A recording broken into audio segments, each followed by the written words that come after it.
73 nouveaux cas de la maladie à coronavirus enregistrés aujourd'hui en Côte d'Ivoire. 60 personnes en sont guéries.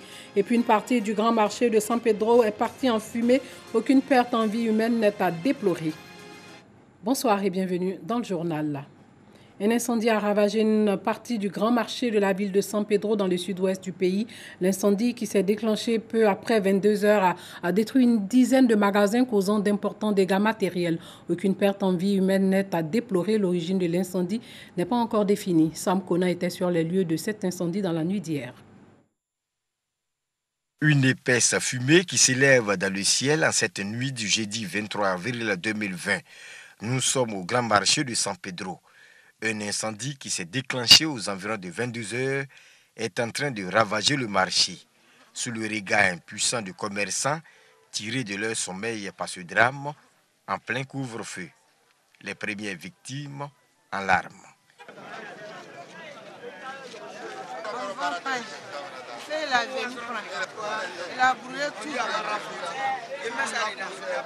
Magasin de sachets, tapis, on a tout ça brûlé, mais rien. Donc comme Dieu a fait que nous-mêmes avons bonne santé, moi le merci Dieu. Les autorités de la ville se sont aussitôt rendues sur les lieux de l'incendie. Les circonstances ne sont pas encore déterminées. Tous ceux qui font la patrouille la nuit sont venus de façon spontanée. Le feu est éteint. Un feu éteint par des badauds peu de temps après.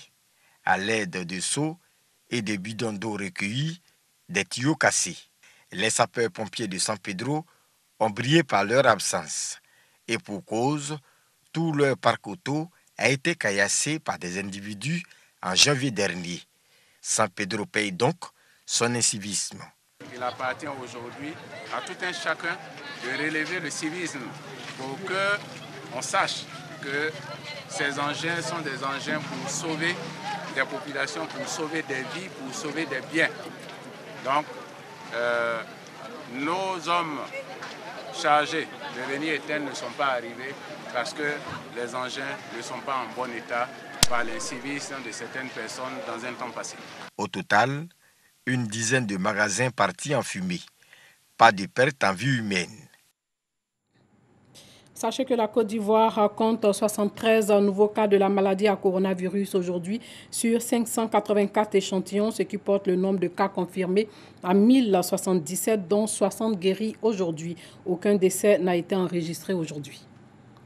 Le Centre de démonstration et de promotion des technologies a créé un dispositif de lavage de mains à pédales. Ce dispositif a été installé dans un centre de transformation agroalimentaire afin de protéger au mieux ces acteurs de la transformation et leurs clients. Bintou Pekele, Parga Sorokone. Conçu pour améliorer le lavage des mains, ce dispositif est dirigé avec les pieds pour se servir le gel lavant et l'eau de rinçage. Le directeur du Centre de démonstration et de promotion des technologies CDT montre le fonctionnement aux femmes transformatrices de l'agroalimentaire. Ces femmes qui se lavent constamment les mains dans l'exercice de leurs fonctions. Quelle est la faiblesse de ce système? Je suppose que je suis infecté, je touche la tête de ce robinet, je l'ouvre, je me rince les mains et quand j'ai fini, en le refermant, je récupère tout ce que j'ai déposé comme germe. Voyez. Et puis je retourne tel que je suis venu, c'est-à-dire avec mes germes. On a donc réfléchi à un système plus amélioré qui nous propose donc ce dispositif-là. Avec ce dispositif, votre main n'a aucun contact avec la machine. Vous avez une pédale qui vous permet de faire la première étape pour recueillir juste le gel. Voyez? Aucun contact, ni avec la bouteille, ni avec la machine elle-même. Quand vous avez fini cette étape, vous avez une autre pédale ici. Vous l'appuyez juste, l'eau vient, et vous vous rincez les mains. Un thermomètre numérique leur a été également remis pour lutter contre le Covid-19. C'est un bijou. Merci au directeur du CDT. Merci au ministre de l'Industrie et du Commerce, merci au conseil d'administration CDT pour ce que vous venez de nous remettre et on va en faire bon usage. Avant d'entrer dans l'unité de transformation, il sera demandé que tout le personnel se lave la main et même au cours de l'activité, il faut se laver les mains régulièrement. Pourquoi pas 20-50 fois dans la journée. C'est ce qui va nous aider, non seulement pour faire de nouveaux produits, de meilleurs produits, produits de meilleure qualité, mais aussi de rompre la chaîne de transmission de coronavirus. Les responsables du CDT ont saisi cette occasion pour lancer l'enregistrement des PME du secteur de la transformation agroalimentaire pouvant bénéficier de l'appui du gouvernement. Il s'agit pour le CDT d'apporter sa contribution à la riposte générale et nationale dans laquelle la Côte d'Ivoire est contre le Covid-19. Nous avons été instruits par notre ministre, le ministre Souleymane Diarra Souba, ministre du Commerce et de l'Industrie, qui nous a engagés à aller identifier toutes nos structures afin de les accompagner, afin de faire en sorte qu'elles puissent bénéficier de ces fonds-là dès qu'il sera opérationnel. C'est dans ce cadre que nous avons entrepris de changer avec les tout premiers partenaires que nous avons, structures opérationnelles, acteurs de terrain, actrices du développement, les femmes transformatrices. Nous considérons que les transformatrices aujourd'hui, dans la dynamique de cette riposte, sont des soupapes importantes pour notre sécurité alimentaire. Pour le directeur du CDT, utiliser les pieds pour se laver les mains permet de résoudre la question de la transmission du virus à travers le toucher. Même si les organisations de personnes en situation de handicap accèdent aux messages de sensibilisation à la maladie à coronavirus, l'application de ces mesures n'est pas toujours efficace. Pour ces organisations, il est urgent qu'une communication adaptée aux différents types de handicap soit mise en place pour les aider. Ils ont donc lancé le comité Covid-19 Handicap qui aura également pour but d'acheminer les dons faits aux handicapés vers les bénéficiaires. Clément Boko. Emmanuel Kobena Kwadjo est non-voyant. Il se rend ce jour au siège du FACI, Fédération des associations pour la promotion sociale des handicapés de Côte d'Ivoire. Mais avant, il doit traverser la voie. À cause de son handicap, il est obligé d'attendre l'aide de bonne volonté. Mais en ces temps de pandémie du Covid-19, pas sûr qu'il soit vraiment protégé. J'ai besoin de quelqu'un de me faire traverser, surtout si la personne est protégée ou pas. Je ne sais pas. Emmanuel n'est pas un cas isolé.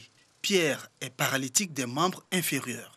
Pour accéder au siège du FACI, il se plie au lavage des mains comme tout le monde. Vous avez procédé au lavage des mains comme recommandé par les autorités, mais juste après, vous utilisez ces mêmes mains pour rouler votre fauteuil roulant.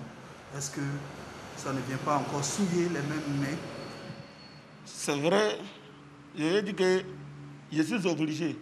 Puisque c'est mon moyen de déplacement, je serai accompagné, je suis obligé de l'utiliser encore les mêmes mains pour pouvoir me déplacer. Pour une communication adaptée aux différents types de handicap, les organisations de personnes en situation de handicap mettent en place le comité Covid-19 Handicap. Quand on fait, disons, les publicités, les sourds, les aveugles, il y a certaines choses auxquelles ils n'ont pas accès. Donc il est important que nous-mêmes, en tant que personnes handicapées, prenions des initiatives pour pouvoir sensibiliser notre couche tout entière pour que les mesures que le gouvernement est en train de prendre puissent atteindre chacun d'entre nous, quel que soit le lieu où il se trouve sur l'ensemble du territoire ivoirien. Le comité Covid-19 Handicap plaide pour des dons en faveur de leurs membres. Ce comité entend acheminer tous ces dons vers les ayants droit. Des dons composés de kits de protection et sanitaires ont été remis aux populations de Treichville-Arras. Les habitants de ce quartier ont été sensibilisés au respect des mesures barrières. Le reportage de Parga Sorokoni. Ces seaux à robinet distribués aux populations du quartier Arras de la commune de Treichville. Un don en vue de contribuer aux efforts du gouvernement visant à lutter contre cette pandémie à coronavirus. Une initiative d'un mouvement de soutien aux actions du président de la République, Alassane Ouattara.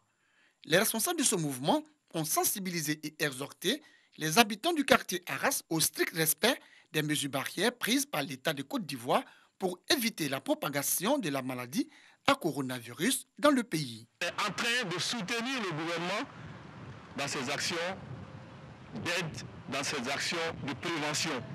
Alors, c'est pour que les gens respectent les mesures que le gouvernement a demandé de respecter. Les bénéficiaires ont tenu à exprimer toute leur reconnaissance aux donateurs. Vraiment, je suis très contente. Parce que là, ça nous permet de ne pas avoir le coronavirus. Au moins, ça va nous permettre d'être propres aussi.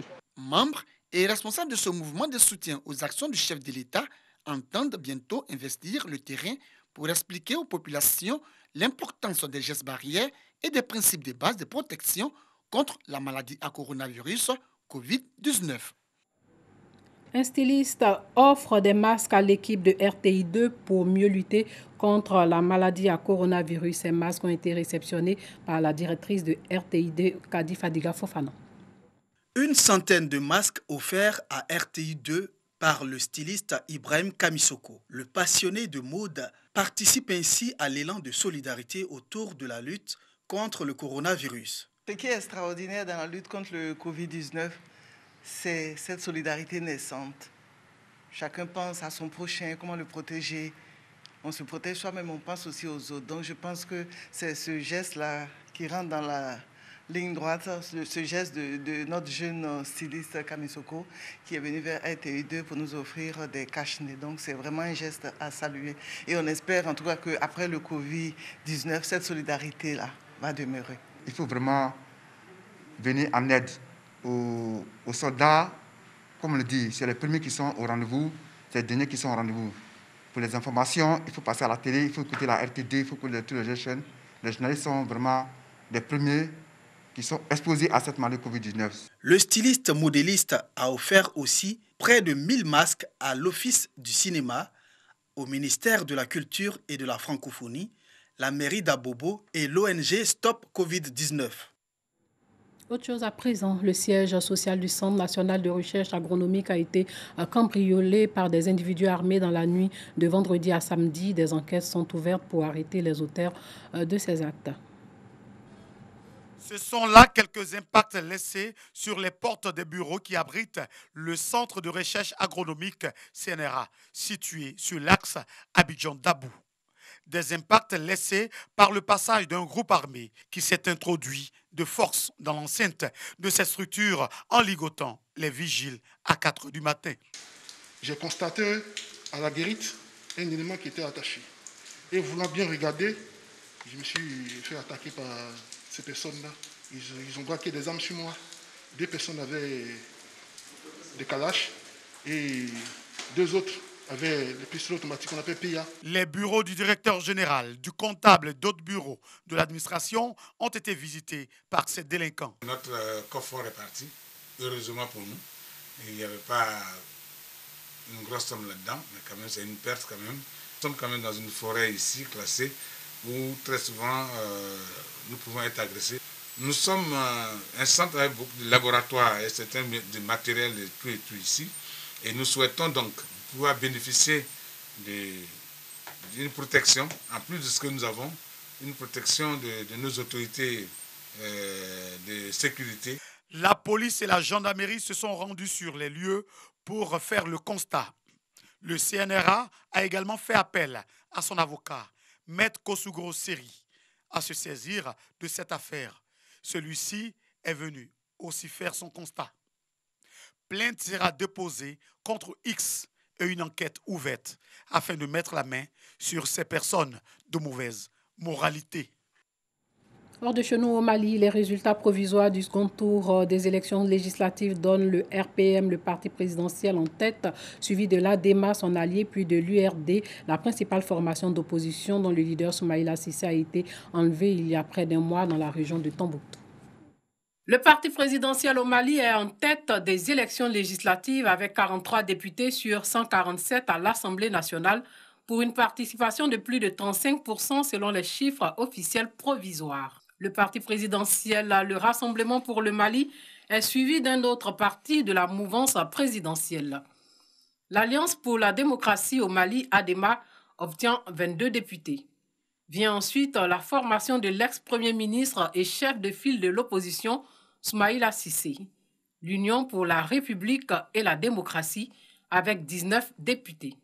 Soumaïla Sissé, qui figure parmi les députés élus, a été enlevé le 25 mars dernier alors qu'il était en campagne dans son fief électoral de Niafunke dans la région de Tombouctou. Après le trio de tête, le reste des 63 sièges de l'Assemblée nationale se partage entre 18 autres formations parmi les 21 qui ont participé à ces législatives dont les premiers et deuxièmes tours se sont tenus respectivement le 29 mars et le 19 avril. 22 sièges avaient été pourvus au premier tour. Sachez que le couvre-feu prorogé jusqu'au 8 mai de 21h à 5h, l'annonce a été faite par le porte-parole adjoint du gouvernement. Voilà, c'est tout pour ce soir. Merci de nous avoir suivis et sachez que Dieu continue de protéger le monde.